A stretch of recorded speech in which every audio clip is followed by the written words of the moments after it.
Hello, my name is Grayson Watts, and today I will be presenting my presentation on the paper Fuzz driver generation at scale. So, for those who don't know, what is fuzzing? Um, as seen in the diagram, the process of fuzzing is basically providing various inputs into a program, running it over and over and over again until the program breaks or some sort of weakness is exploited. So, you see you have your inputs that go into the program. The fuzzer, which we will discuss, mutates the inputs, so kind of changing one thing at a time, usually, um, to try to break the program, and then it will, see how the program responded to those mutations, and it will either just try something else, or entirely, or it will say that got closer, and will follow that vein, changing the inputs in a similar way until the program crashes. That's essentially the goal, is to crash the program. So why is fuzzing useful? Why do we do it? It might sound very counterintuitive. Why do you want to crash your program? Essentially, you do it to find out how your program can break before someone does it maliciously. So fuzzing is done to find the weaknesses in a program.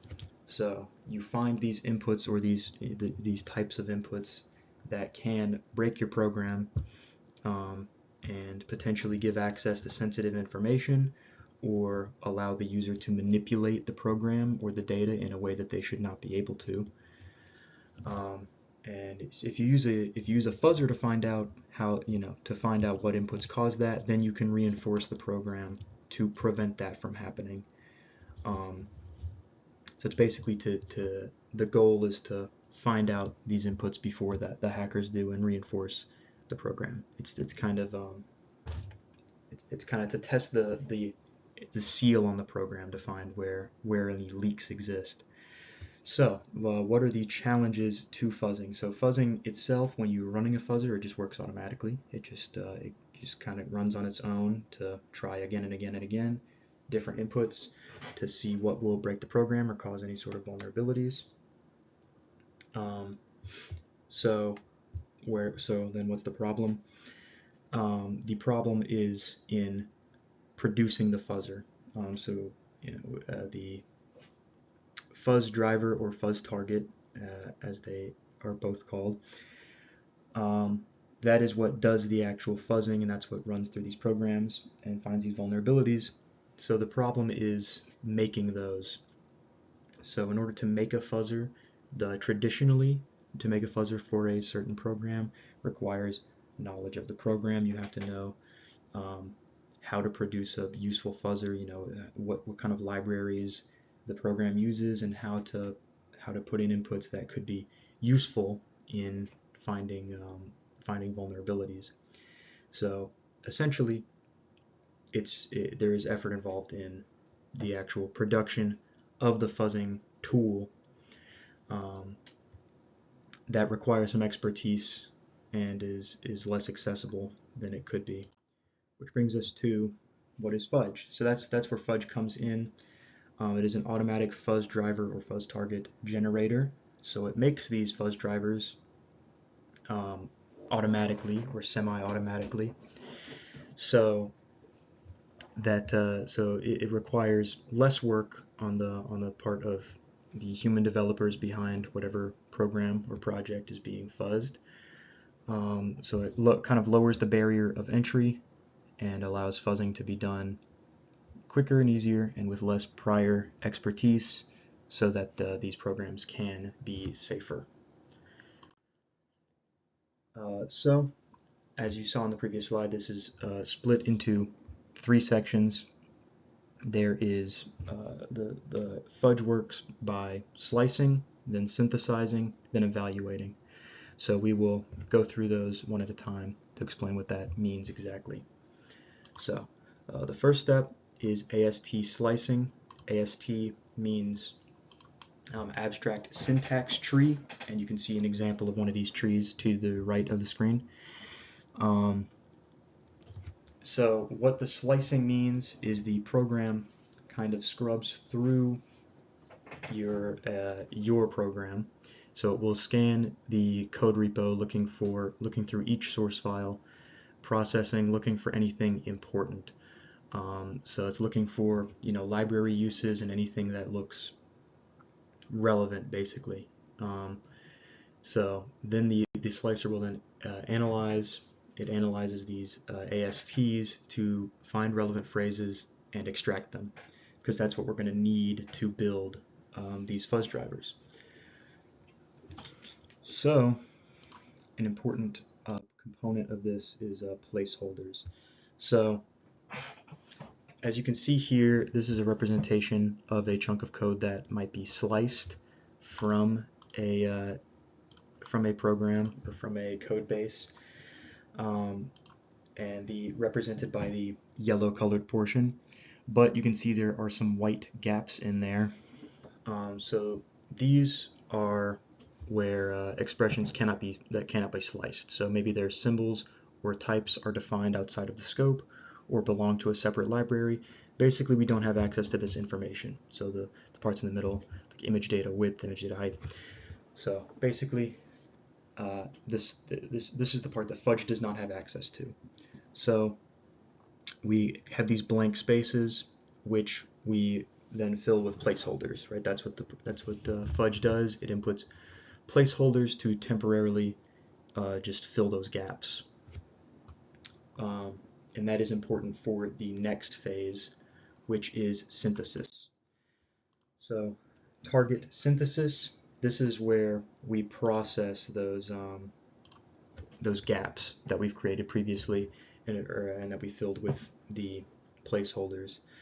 So as you can see here, we have various, you can have different things that the placeholders are taking place of, like integers and strings. The point of target synthesis is to fill the gaps. So it's replacing those placeholders with actual values that might lead to discoveries about what breaks the program. Filling in the blank spaces in the fuzzer, basically. So target synthesis goes through and will replace each thing, like it'll replace an integer with, could be a 0 or a 1, as you see, or another constant, temp var a, or it could be something else entirely. It could be a string being replaced with various values that have been deemed by the program to be potential solutions, so to speak, with the idea being to fill the gaps properly in order to create a good fuzzer. So if you fill these in with the correct values, you could create a fuzzer that finds crashes efficiently in the program, or is good at generating test cases that will crash the program. So this is great and all that because we produce a lot of these. The synthesizer makes a lot of what will be called candidates that are different permutations and combinations of ways to fill these placeholders. So you have all these that need to be filled, and they can be filled in a very large number of combinations of ways. You put a 1 here, or a 0 there, or a 0 here. But then what we're left with is far too many candidates. So then we have a new problem. Well, some of these are probably good, but how do we know? How do we cut through the noise? And that is the point of the third phase, which is target evaluation. So the whole point of the evaluation process, which is the final part of the Fudge process, at least the automated process, is to find out which of these are which are good and which are bad. So these candidates are your potential fuzz drivers. So they're filled in various ways, as discussed previously. But now we need to determine which may be good fuzz drivers and which are definitely not. So pictured here, we have the criteria that the evaluation uses to determine if a fuzz driver is good or not. So number 1, the candidate should build successfully. So basically, if it doesn't work, then it's unusable. So it has to be able to run. So the placeholders need to be filled properly. Like if they're filled with the wrong kind of value, then maybe it doesn't run at all. It should run successfully without generating a crashing input for at least a few seconds. So that introduces that brings us to a new problem in fuzzing, which is something which are not productive crashes.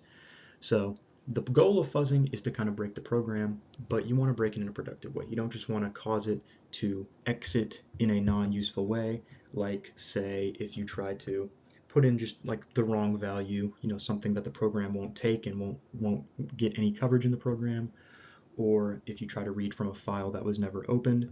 These are things that will exit the program immediately, which you might read as a crash, but are not useful. They don't mutate the program. They don't get into the code of the program and potentially uncover any vulnerabilities.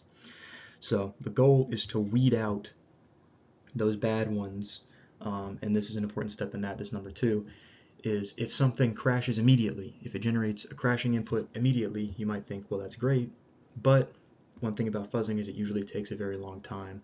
So if you're generating a crash that quickly, something's probably wrong. It's probably just not doing it right, and so we don't trust it. So if it breaks immediately in the first few seconds, we can assume, okay, it's just going to generate inputs that crash over anything, and we're not going to learn anything from it. So we get rid of it. Number 3, the size of the minimized corpus of the target should be larger than some lower threshold. So the corpus size is the number of test cases generated. So basically we want to make sure that we're generating enough test cases. If we're barely generating any tests, then it's not a very efficient algorithm. And the larger the number of lines the library covered, the better. So the good fuzzers work off of measuring mutation in one way or another. So basically what we're looking for is a crash in the program, something that completely breaks the program, but we also want to know if we're getting closer to that. So we don't just throw things at the wall until it breaks. We want to know, are we getting closer to breaking the program? Are we getting closer to a potentially interesting output? So we measure something called mutation, which is how many lines of code are covered by this test, how much of the program is exercised, because the more of it that's exercised, the more likely you are to find a vulnerability. So we want to prioritize these drivers that expose more of the program. So next up is user interface. So those were the 3 components of the automated part of FUDGE. However, this isn't a completely autonomous process. There are parts for humans to manage. So FUDGE is web-based, so it has a web-based UI here that a human engineer will go in and investigate. So this is a screenshot of said AI, and you can see some key information here. So the first thing you'll notice is some APIs, these called APIs, some are green and some are red. The ones that are exercised by the existing fuzz targets are green, and the ones that are not covered yet, so the ones that are still being worked on, are red. So yeah, green for go, red for stop. As we should be used to. So basically, the job of the human engineer checking in at this point is to look at some of these candidates and try them out themselves. So you can filter, rank, and evaluate candidates using the UI from FUDGE online. So your engineer will go in, look around, see what APIs are covered, what candidates are ready to be checked into, and they can rank them by the previous criteria we've checked. You can see which is most likely to cover most of the program and most likely to uncover potential vulnerabilities. Your engineer will then pull that code to their local directory. So there's just a button to do that from the web page.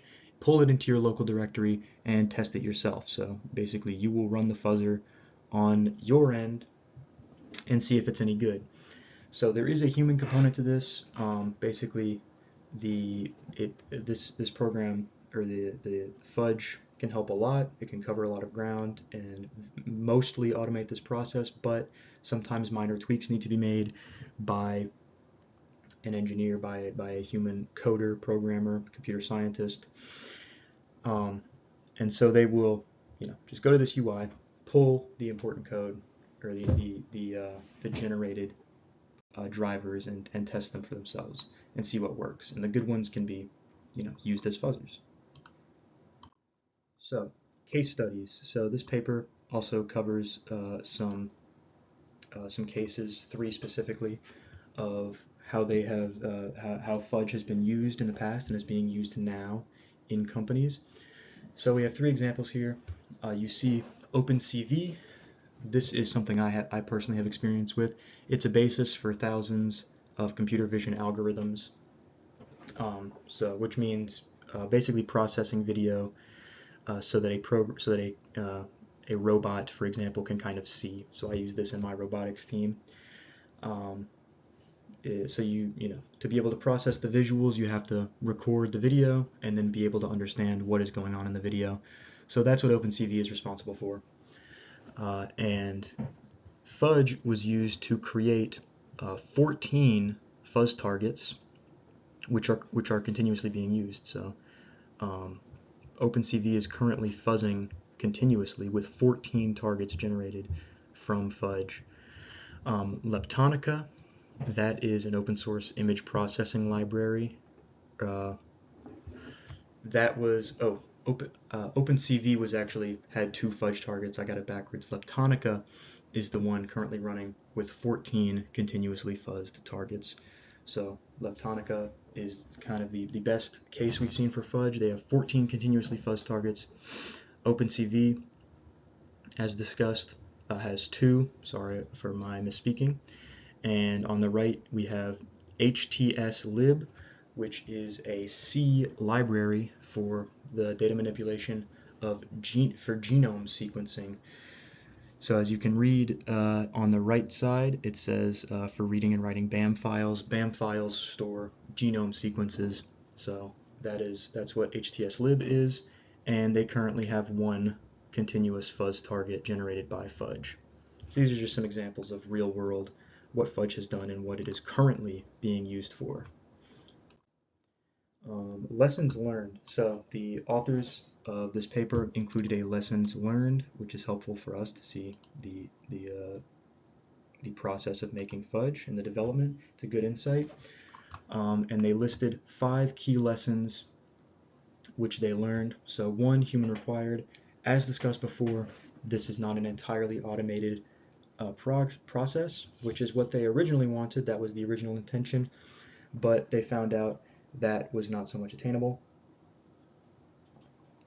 So a human is necessary as part of the process for fixing minor problems that a computer can't so much distinguish, but a human programmer can. And then there are also ethical concerns of cutting out potential, cutting out jobs, cutting out a human component, which these fears have been exacerbated in recent times by AI potentially taking a lot of jobs. So that is also part of it. There is a fear of cutting out a human engineer from the process. So for the time being and for the foreseeable future, a human is required to participate in the process. Lesson 2.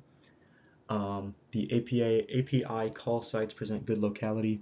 Now this is a bit technical, but basically they're saying they expected the API call sites to kind of be all over the place. They were expecting the APIs to be spread out, to be hard to find these APIs and to use them.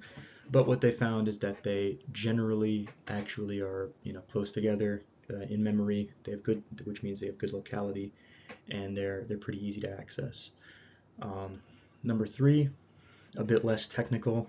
They said that analyzing C++ is challenging.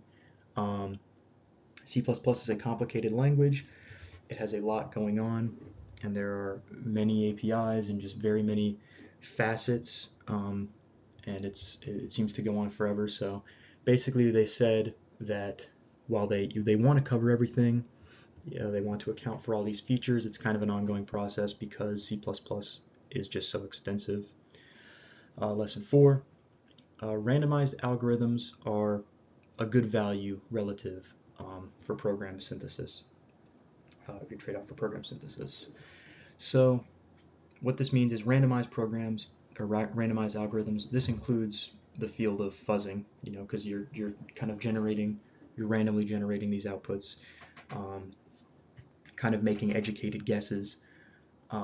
This is an alternative to a style of checking for these vulnerabilities, which is which is more precise, but it's a lot more expensive. It's a lot more complicated. It's a lot more expensive to check more precisely than just generating these random inputs. So what they found is that randomized algorithms, while less efficient, are so much less costly that it is still worth it. It is a valid trade-off. And lastly, they learned to synthesize a code findings analysis report. So, as we mentioned before, the human component is an important part of this. The program, Fudge itself can't do everything. So essentially they've learned to put together this to have the algorithm generate a code findings analysis report to give to the human developer, who can then use that as non-intrusive. They can just check in on that and then investigate it for themselves, and it doesn't kind of take over the program. Related work. So there is a short section about related work, which basically just mentions these two fields related to what Fudge is about: API usage analysis and code snippet extraction. This just relates to the way that the slicing is done, which is the code snippet extraction. So there is other research, and there's a body of prior research on the API usage analysis and code snippet extraction, looking into and that's what the slicing part is based off of. So that can continue to grow. And then unit test generation. So fuzz test generation, which is what this is about, the fuzz drivers. Fuzz test generation is a relatively newer area of research, but it is closely generated to a older, broader area that is unit test generation. So if you are a computer science student and have experience, programming in Java, you probably have experience in unit testing. So that's a good way that we check for problems in our code. In something like Java, you run unit tests that check for code coverage and things like that, and it checks are you leaving any sort of gaps in the program. So it's just a related field of research. The future of Fudge. The authors take a look ahead and look at what they can do next at the end of the paper before their conclusion. So they discuss wanting to just support more target packets, so basically continue doing what they're doing at a broader and broader scale, support more companies, support more target packets so that Fudge is more useful more broadly. Also add additional language features for synthesis. So the synthesis step, the synthesizer, they just want to add language features to that just to grow it, make it better, basically. And they've also looked into getting into machine learning, which they said could improve some heuristics and the work on the human decision side of things. So that could take potentially more of the weight off of the human developers and help out even more. So